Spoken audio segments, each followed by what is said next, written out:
What's up guys, it's Austin Pro. Today, I'm going to share with you guys my experience using the iPod Touch 7th generation for the last 9 months. So, after using this iPod Touch for a few months now, I can say the battery life has been great, the performance has been great in all areas.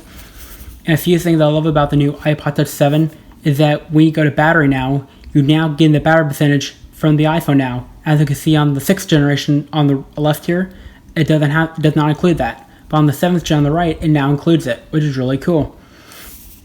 And if you sign to your iCloud up here, go down to FaceTime, you now see a new tab that says Calls from iPhone.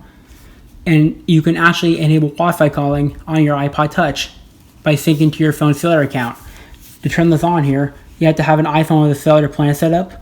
Then you go to cellular, click Wi-Fi calling. You can actually, there's the option here for add Wi-Fi calling for other devices. It's basically how you sync your iPad to phone calls. It's the exact same way. You can enable it the same way as on the iPad on the iPod Touch, which is really cool. So when you turn this on, you can receive and make phone calls on the iPod Touch, only through contacts though.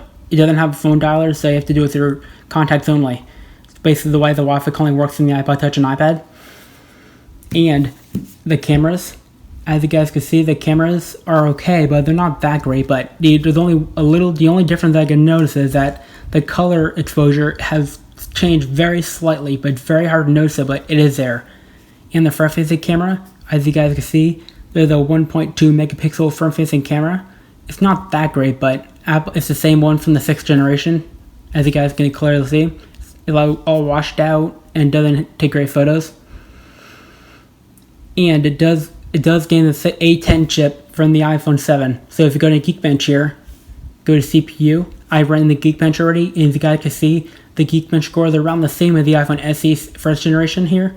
As you guys can see, Apple did underclock it a little bit because they didn't need as much power to push from the iPod Touch's A10 chip. See, A10 Fusion with 2 gigabytes of RAM. That's why Apple supported iPod Touch 7 and iOS 13. And then on the 6th generation here, it only had 1 gigabyte of RAM, as you guys can see. So all devices with 1 gig of RAM does not support iOS 13. So you have to, Apple is only supporting 2 gigabyte of RAM devices only for devices with an A9 chip and above or the A8X chip.